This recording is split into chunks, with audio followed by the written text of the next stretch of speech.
Hello guys, स्वागत है आप सभी का हमारे इस ब्यूटीफुल से चैनल स्टडी मेट पर। और आज हम शुरुआत करने वाले हैं एक धमाकेदार चैप्टर की जिसका नाम है थर्मोडायनामिक्स। और आपको तो थंबनेल से पता चल ही गया होगा कि थर्मोडायनामिक्स की आज शुरुआत होने वाली है। लेक्चर नंबर 1 है इसका। और इससे पहले हमने एक चैप्टर खत्म कर लिया रोटेशनल डायनामिक्स, उसको भी एकदम बहुत अच्छी तरीके से हमने रिकॉर्ड किया था। एकदम डिटेल टॉपिक को एकदम डिटेल में कवर किया है, एकदम डीप में गए हैं, फील के साथ सिंप्लीफाइड वे में समझाया है। वो नहीं, अगर आपको रोटेशनल डायनामिक्स चैप्टर बाकी है तो वो देख लेना। टोटल 18 लेक्चर्स हैं, एकदम डीप में एक एक टॉपिक को एकदम डीप में जाके मैंने समझाया है कि एक भी टॉपिक आपका छूट ना जाए, एक भी टॉपिक आपको ना समझे ऐसा ना हो। तो जाके देखो, क्वेश्चंस भी करवाए, सॉल्व करो और नोट्स बनाओ। इस चैप्टर के लिए भी कॉपी और पेन निकाल के रखो। थर्मोडायनामिक्स,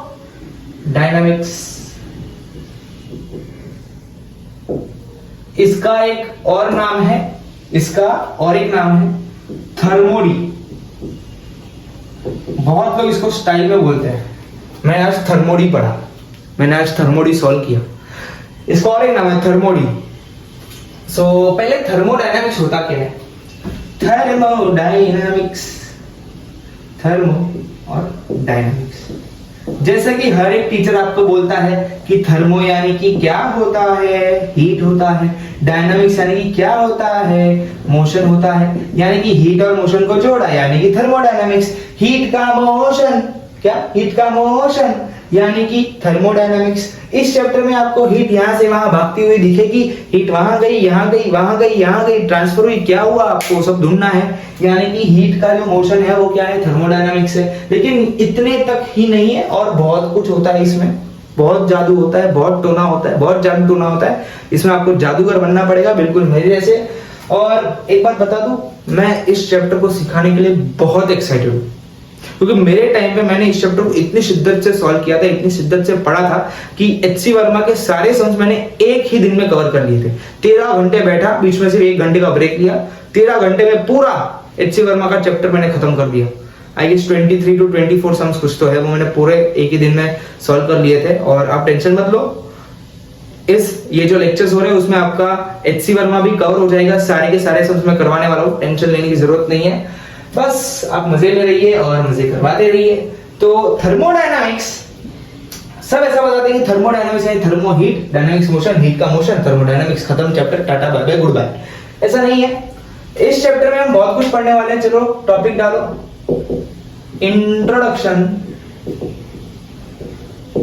इंट्रोडक्शन नामक टॉपिक डालो और हम इसका इंट्रोडक्शन पहले पढ़ेंगे। आज का लेक्चर हमारा पहला लेक्चर हमेशा इंट्रोडक्टरी होता है, थोड़ा सा सिंपल, थोड़ा लाइट माहौल वाला होता है।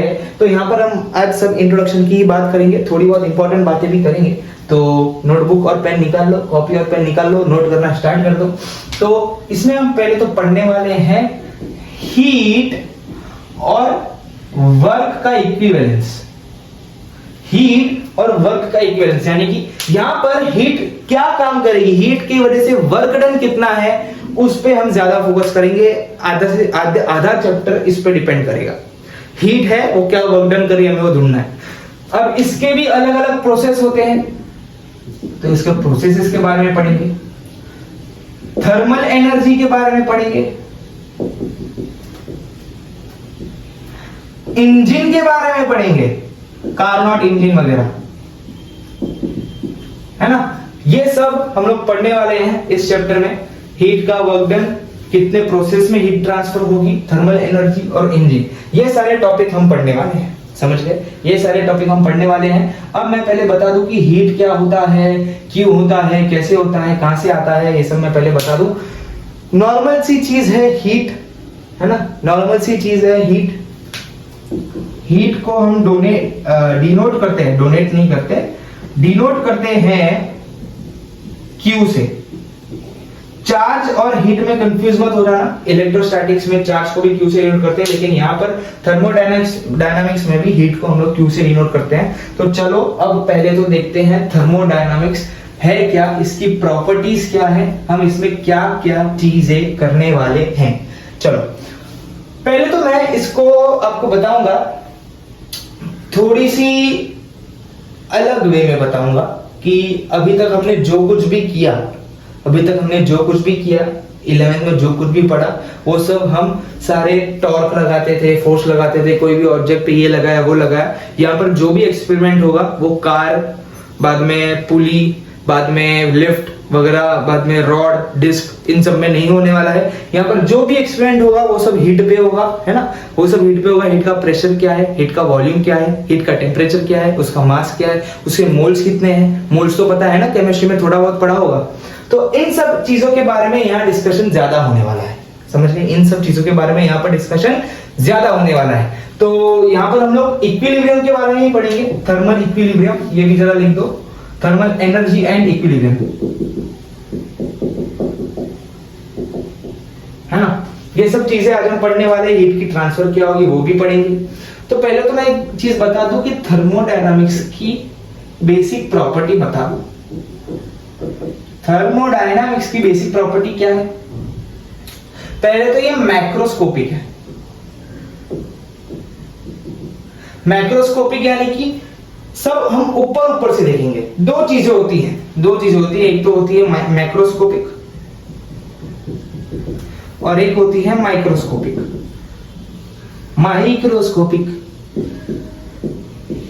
मैक्रोस्कोपिक हम लोग बात करते हैं pressure, volume, temperature, mass, number of moles. Microscopic में हम लोग बात करते हैं इलेक्ट्रॉन, प्रोटॉन, न्यूट्रॉन, ये सब की, यानी कि बहुत अंदर जाते हैं। माइक्रो यानी कि बहुत अंदर तक स्टडी करना, मैक्रो यानी कि ऊपर ऊपर स्टडी करना कि गैस का टेम्परेचर क्या है, प्रेशर क्या है, वॉल्यूम क्या है, ये सब मेजर करना, इन सब के बारे में स्टडी करना। माइक्रोस्कोपिक यानी कि गैस के अंदर इलेक्ट्रॉन क्या है, मॉलिक्यूल क्या है, कौन सा एटम है, ये सब क्या आता है, माइक्रोस्कोपिक में आता है। तो यहाँ पर जो थर्मोडायनामिक्स है, हम लोग यहाँ पर बात करेंगे प्रेशर, वॉल्यूम, टेम्परेचर, मास और नंबर ऑफ मोल्स। इन सब चीजों के बारे में हम ज्यादातर बात करने वाले हैं, यानी कि यहाँ पर जो भी स्टडी होगी ऊपर ऊपर से होगी, अंदर अंदर हम लोग नहीं जाएंगे। जो भी क्या होगा ऊपर ऊपर से होगा, अंदर अंदर नहीं जाएंगे। तो थर्मोडायनामिक्स क्या है, मैक्रोस्कोपिक है, समझ गए। थर्मोडायनामिक्स क्या है, मैक्रोस्कोपिक है। यहाँ पर हम लोग गैस के प्रेशर, वॉल्यूम, टेम्परेचर, मास और नंबर ऑफ मोल्स के बारे में ज्यादा बात करेंगे। और यहां पर हम लोग हीट ट्रांसफर के बारे में भी बात करेंगे, है ना। और हीट ट्रांसफर की बात सुनते ही दिमाग में लोगों को आएगा कि थर्मल इक्विलिब्रियम की बात करेंगे। हीट ट्रांसफर कब रुकता है, जब थर्मल इक्विलिब्रियम आ जाता है। तो आज का पहला टॉपिक हमारा क्या है, थर्मल इक्विलिब्रियम। पहला टॉपिक है थर्मल इक्विलिब्रियम। तो मैं ये रफ कर रहा हूं, कृपया नोट कर लें। अब बात करते हैं थर्मल इक्विलिब्रियम की, कि थर्मल इक्विलिब्रियम क्या होता है। तो एक बच्चे ने चिल्ला के बोला थर्मल इक्विलिब्रियम वो होता है जब हीट ट्रांसफर स्टॉप हो जाता है। क्या ये बात सही है? क्या थर्मल इक्विलिब्रियम सिर्फ वही होता है कि हीट ट्रांसफर दो रूम के बीच में या फिर दो कंटेनर के बीच में या फिर दो बॉडी के बीच में अगर हीट ट्रांसफर बंद हो गया तो क्या थर्मल इक्विलिब्रियम हो जाएगा? सिर्फ यही है, इतना ही है थर्मल इक्विलिब्रियम का मतलब? नहीं, थर्मल इक्विलिब्रियम मतलब बहुत कुछ है। थर्मल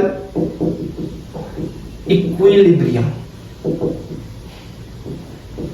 थर्मल इक्विलिब्रियम, थर्मल यानी कि हीट, हीट का इक्विलिब्रियम। थर्मल इक्विलिब्रियम यानी कि जब सारी, कौन सी, अरे सारी यानी कि सारी ऑल, जब सारी मैक्रोस्कोपिक प्रॉपर्टीज गैस की, मैक्रोस्कोपिक यानी कि प्रेशर, वॉल्यूम, टेम्परेचर, मास और नंबर ऑफ मोल्स, ये किसी भी गैस की कांस्टेंट हो, कांस्टेंट हो, ये है थर्मल इक्विलिब्रियम का असली परिभाषा। असली परिभाषा क्या है कि अगर किसी भी गैस का pressure, volume, temperature, molar mass नहीं, मास और नंबर ऑफ मोल्स कांस्टेंट है, तब हम क्या कहेंगे कि वो जो गैस या तो वो जो बॉडी है या फिर किसी भी बॉडी की बात करेंगे, यहां पे बॉडी अगर कांस्टेंट है तो हम बोलेंगे कि वो चीज क्या है, थर्मल इक्विलिब्रियम। फॉर एग्जांपल यहां पर ये कंटेनर है, इसे मैंने बाहर से आइसोलेट कर दिया है।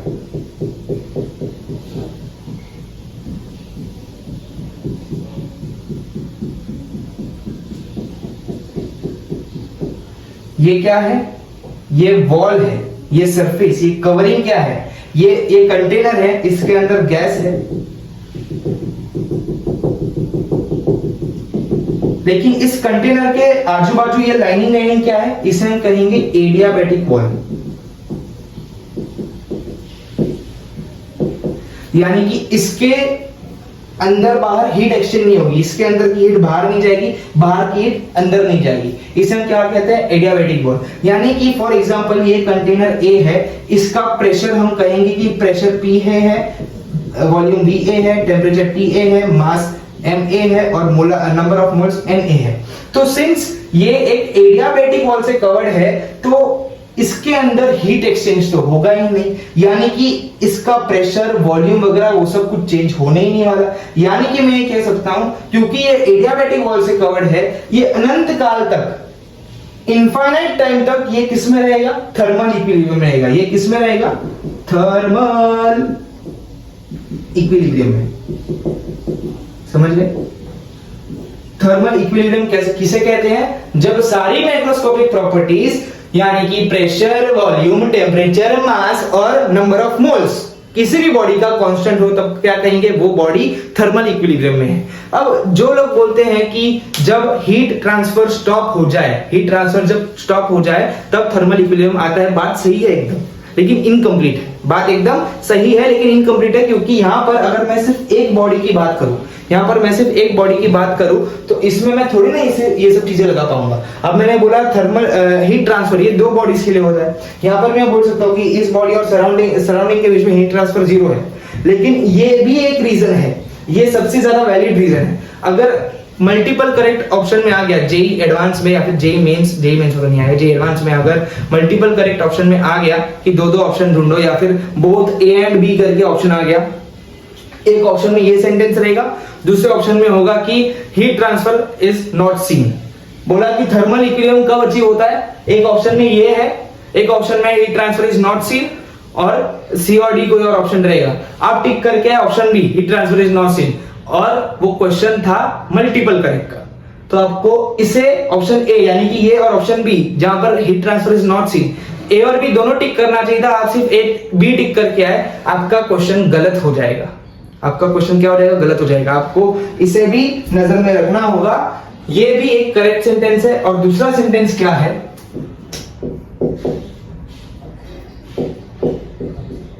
देयर इज नो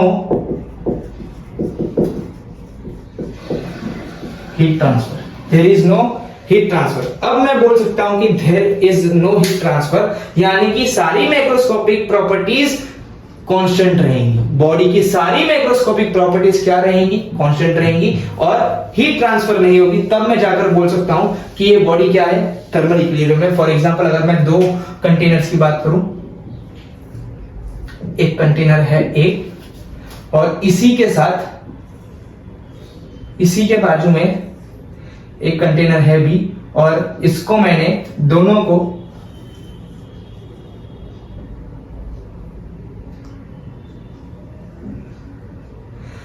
मैंने एडियाबैटिक वॉल से कवर करके रखा हुआ है।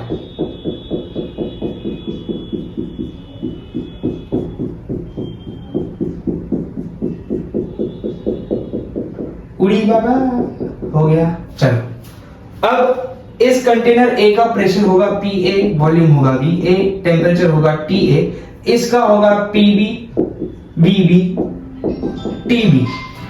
तो इतने सारे यहां पर क्या है?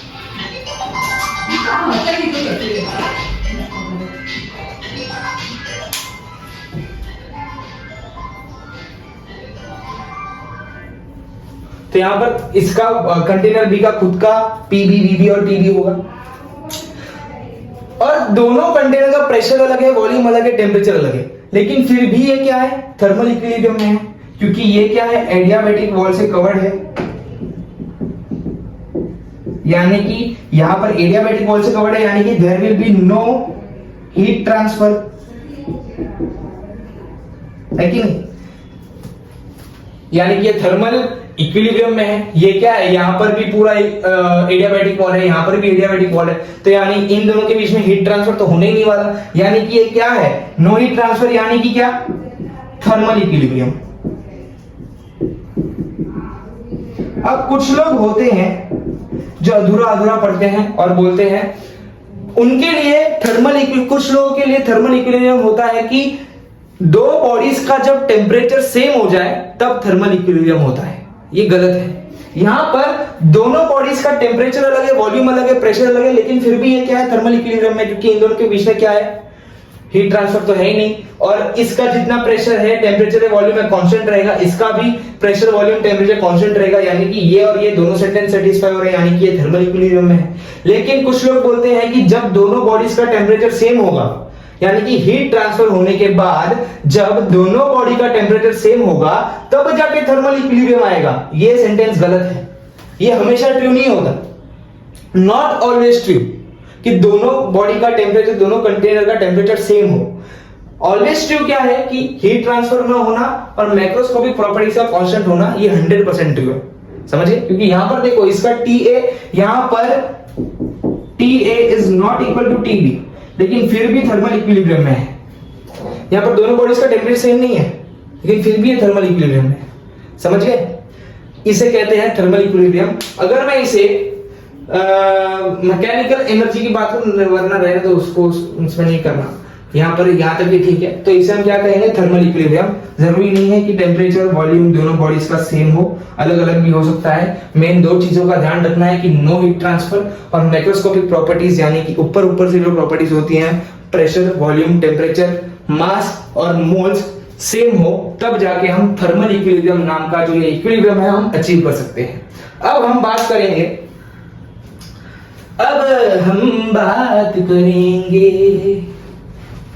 किसके बारे में सर? अब पढ़ेंगे thermal equilibrium due to heat transfer. अब तक हमने पढ़ा कि अगर दो बॉडीज को मैंने अगर एडियाबैटिक वॉल के अंदर डाल दिया तो भी वो दोनों बॉडीज थर्मल इक्विलिब्रियम में हो सकती है, अगर उनका टेम्परेचर ना सेम हो तो भी। दो बॉडीज है, उनको मैंने एडियाबैटिक वॉल के अंदर डाल दिया, भले ही उनका टेम्परेचर सेम नहीं है, वो थर्मल इक्विलिब्रियम में ही होंगे। लेकिन अगर हीट ट्रांसफर हो तब क्या होगा? अगर मैं ऐसे कर दूं कि पहले ये पॉइंट A है, ये पॉइंट B है,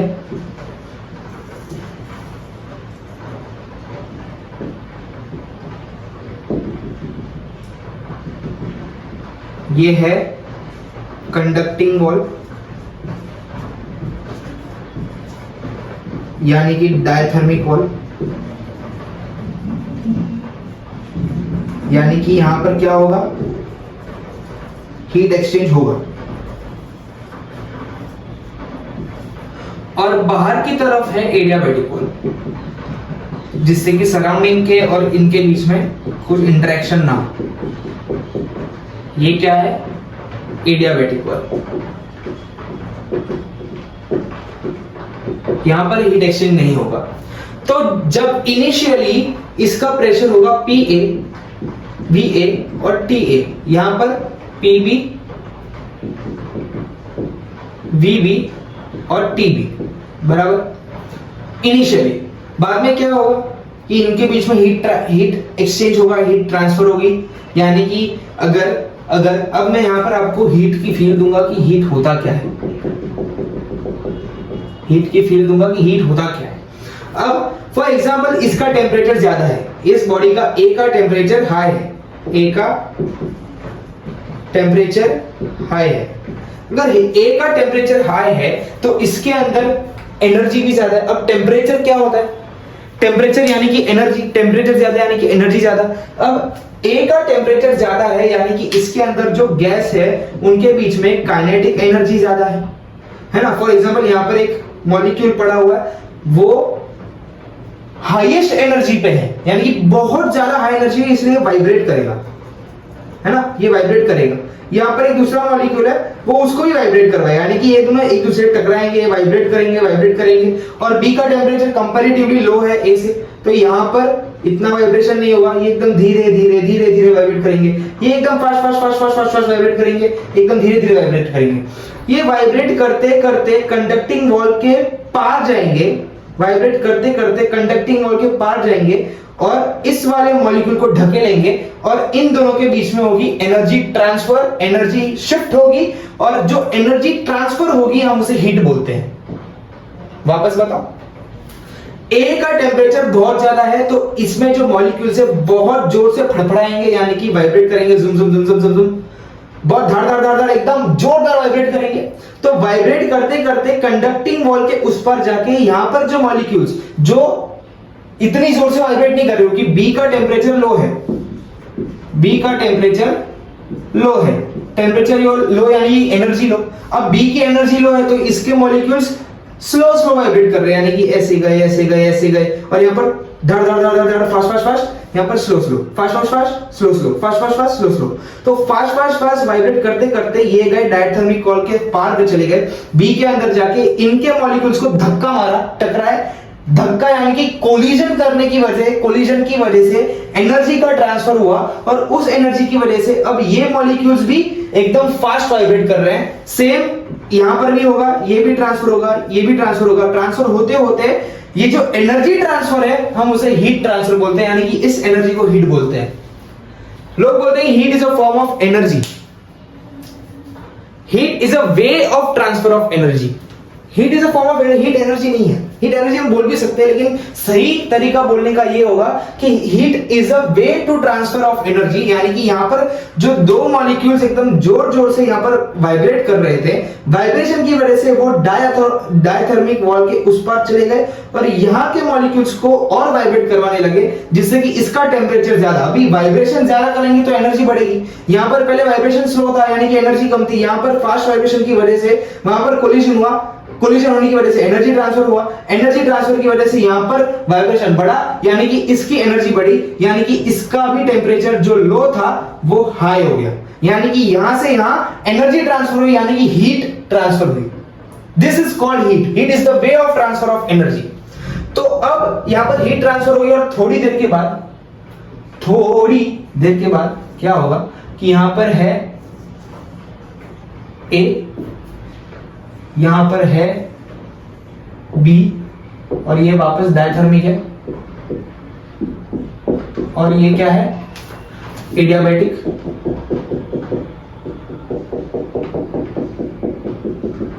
लेकिन अब इस बार इन दोनों के बीच में हीट ट्रांसफर नहीं होगी, क्योंकि यहां पर पहले ही हीट ट्रांसफर हो गई।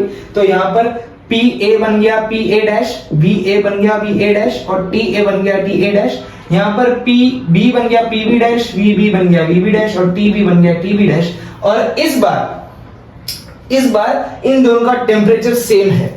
हीट ट्रांसफर की वजह से यहां पर इन दोनों का टेम्परेचर सेम हो गया।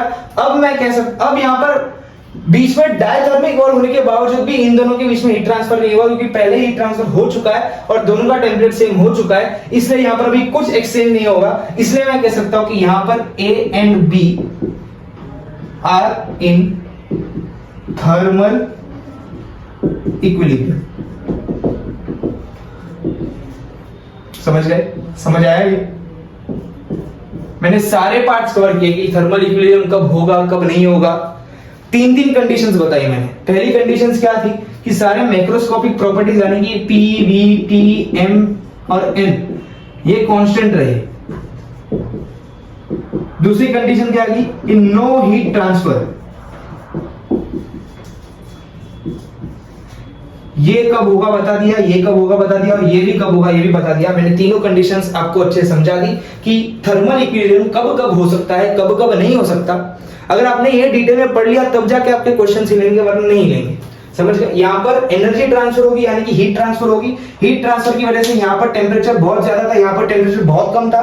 हीट ट्रांसफर हुई, कोलिजन हुआ, एनर्जी ट्रांसफर हुई, तो यहाँ पर जो ज्यादा टेम्परेचर था वो कम हो गया, यहाँ पर जो कम टेम्परेचर था वो थोड़ा सा बढ़ गया, यानी कि दोनों का जो टेम्परेचर है वो सेम हो गया। अब यहाँ पर डायथर्मिक वॉल होने के बावजूद भी कुछ एक्सचेंज नहीं होगा। अगर एक्सचेंज नहीं होगा तो ये थर्मल इक्विलिब्रियम में पहुंच जाएंगे।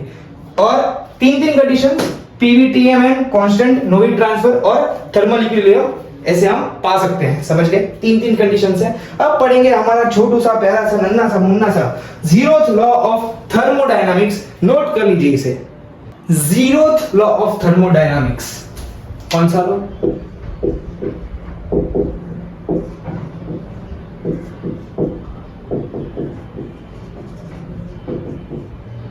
Zeroth law of thermodynamics. अब जीरोथ लॉ क्या कहता है कि फॉर एग्जांपल ये राम है, ये श्याम है और ये केशव है। क्या हुआ कि राम ने पहले केशव से दोस्ती की, बाद में श्याम ने केशव से दोस्ती की, बाद में राम और श्याम ने एक दूसरे से दोस्ती की। यानी कि पहले राम और केशव की दोस्ती हुई या और इसकी और इसकी दोस्ती हुई। पहले इन दोनों की अलग अलग दोस्ती हुई, राम और केशव और श्याम और केशव। इन दोनों की दोस्ती अलग अलग होने के बाद इन दोनों की भी दोस्ती हो गई। यानी कि दो बॉडीज किसी भी एक कॉमन बॉडी के साथ अगर थर्मल इक्विलिब्रियम में है तो वो दो बॉडीज भी एक दूसरे के साथ थर्मल इक्विलिब्रियम में हो जाएंगे। जैसे कि यहां पर दो लोग एक कॉमन इंसान के साथ दोस्ती करेंगे तो वो जो दो लोग भी एक दूसरे के साथ दोस्ती करेंगे। अब मैं यहां पर एक एग्जांपल देता हूं कि यहां पर है बॉडी ए, यहां पर है, जब तक सूखा नहीं, सूख जा मेरे भाई, सूख जा, ये थोड़ा बोर्ड का प्रॉब्लम होता है यहां पे।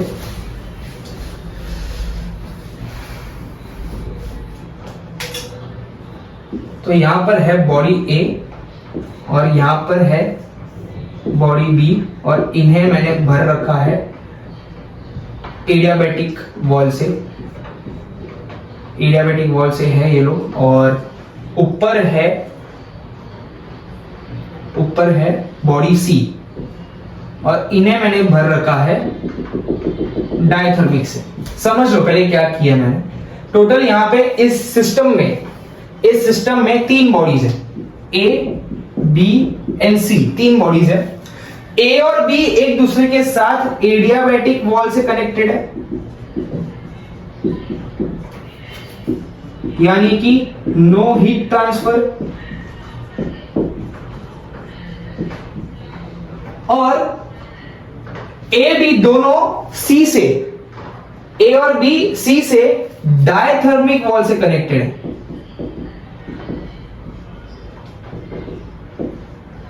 यानी कि हीट ट्रांसफर पॉसिबल है। समझ गए? तो अब पहले क्या होगा यहां पे, अब पहले क्या होगा कि ए और सी के बीच में हीट ट्रांसफर होगा। ए और सी के बीच में हीट ट्रांसफर होगा तो ए और सी एक दूसरे के साथ थर्मल इक्विलिब्रियम में आ जाएंगे। बाद में सी और बी और सी के बीच में हीट ट्रांसफर होगा, यानी कि बी और सी भी एक दूसरे के साथ थर्मल इक्विलिब्रियम में आ जाएंगे। यानी कि ए सी और बी सी दोनों एक दूसरे के साथ थर्मल इक्विलिब्रियम में है। अब ये वाला चीज होने के बाद मैंने क्या किया, कि ए और बी के बीच में जो एडियाबैटिक वॉल थी मैंने वो हटा दी। इन दोनों के बीच में मैंने डाल दी डायथर्मिक वॉल। यानी कि अब इन दोनों के बीच में भी क्या हो सकती है, हीट एक्सचेंज हो सकती है। तो जब ये ए और सी में थर्मल इक्विलिब्रियम आ गया, बी और सी में थर्मल इक्विलिब्रियम आ गया, और जब मैंने ये होने के बाद ए और बी के बीच में जो एडियाबैटिक वॉल थी वो हटा के एक दोस्ती वाली वॉल यानी कि डायथर्मिक वॉल लगा दी, तब मुझे क्या दिखा कि इन दोनों के बीच में there is no transfer, no exchange. इनका जो स्टेट है वो कांस्टेंट है। इनके बीच में ना ही हीट ट्रांसफर हो रहा है, ना ही प्रेशर, ना ही वॉल्यूम, कुछ ट्रांसफर नहीं हो रहा, ये जैसे थे वैसे ही है। अब इनके बीच में स्टेट कांस्टेंट है, यानी कि अब मैं क्या बोल सकता हूं कि ए और बी भी क्या है, थर्मल इक्विलिब्रियम में है। पहले क्या हुआ कि ए और सी के बीच में क्या हुई, हीट ट्रांसफर हुई, बी और सी के बीच में हीट ट्रांसफर हुई, यानी कि ये ए और सी और बी और सी एक दूसरे के साथ थर्मल इक्विलिब्रियम में आ गए। ये होने के बाद मैंने देखा कि अगर मैं इस दुश्मनी वाली दीवार को हटा के दोस्ती वाली दीवार डाल दूं तो क्या इन दोनों के बीच में दोस्ती होगी? तब मुझे पता चलता है कि पहले से दोस्ती हो चुकी है, कि मैंने जब एडियाबेटिक वॉल हटा के डायटोनिक वॉल डाला तब मुझे पता चला कि इन दोनों के बीच में तो कोई एक्सचेंज हो ही नहीं रहा, स्टेट तो कांस्टेंट है। अब एक्सचेंज नहीं है, स्टेट कांस्टेंट है, यानी कि मैं क्या बोल सकता हूं कि ए और बी भी अभी किस में है? थर्मल इक्विलिब्रियम में, यानी कि ए और बी भी थर्मल इक्विलिब्रियम में है। और यही क्या है? जीरोथ लॉ ऑफ थर्मोडायनामिक्स की अगर दो बॉडीज एक कॉमन बॉडी के साथ थर्मल इक्विलिब्रियम में है, यानी कि ए भी सी के साथ थर्मल इक्विलिब्रियम में है, बी भी सी के साथ थर्मल इक्विलिब्रियम में है, तो वो दोनों बॉडीज एक दूसरे के साथ थर्मल इक्विलिब्रियम में आ जाएंगी, यानी कि ए और बी भी थर्मल इक्विलिब्रियम में आ जाएंगे। समझ गए? अब ए और सी थर्मल इक्विलिब्रियम में है तो मैं कह सकता हूं कि temperature of A is equal to temperature of C. Yes, कह सकता हूं। अगर बी और सी थर्मल इक्विलिब्रियम में है तो मैं क्या ये कह सकता हूं कि T of B is equal to T of C. अब ए और बी एक दूसरे के साथ थर्मल इक्विलिब्रियम में है तो मैं ये कह सकता हूं कि T of A is equal to T of B. अब पहले के जमाने में टेम्परेचर नहीं था, टेम्परेचर नाम का वर्ड नहीं था, तो जब लोगों ने देखा कि जब ए और सी के बीच में हीट ट्रांसफर हुआ और जब ये ए और सी एक दूसरे के साथ थर्मल इक्विलिब्रियम में आ गए, बी और सी भी एक दूसरे के साथ थर्मल इक्विलिब्रियम में आ गए, तो अब ए और बी के बीच में स्टेट कांस्टेंट क्यों है? कुछ एक्सचेंज क्यों नहीं हो रहा, कुछ ट्रांसफर क्यों नहीं हो रहा? तो उन्हें लगा कि कोई तो एक ऐसी चीज है तो तीनों में कॉमन है, कोई तो एक ऐसी चीज है जो तीनों में कॉमन है। तब जाके उन्हें पता चला कि ये चीज और कोई नहीं बल्कि टेम्परेचर है, क्योंकि सब में एक चीज तो कॉमन होगी। तो उन्हें पता चला कि ये जो चीज कॉमन है वो क्या है? टेम्परेचर है। तो टेम्परेचर सबका सेम होगा, T is equal to TC, T is equal to TC और T is equal to TB। समझ गए? तो यही था zeroth law of thermodynamics. I hope आपको ये वाला जो कॉन्सेप्ट है वो अच्छे से समझ में आया है। इस लेक्चर में मैंने हीट के बारे में थोड़ा बताया, थर्मल इक्विलिब्रियम के बारे में मैंने बताया, जीरोथ लॉ ऑफ थर्मोडायनामिक्स के बारे में बताया। आई होप आपको ये जो पूरा लेक्चर है, इंट्रोडक्टरी लेक्चर है, समझ में आया होगा और आपको एक्साइटमेंट बढ़ गई होगी कि थर्मोडायनामिक्स में आगे क्या क्या होगा। मिलते हैं नेक्स्ट लेक्चर में, तब तक के लिए गुड बाय, जय श्री कृष्ण, राधे राधे, टेक केयर, पढ़ते रहिए।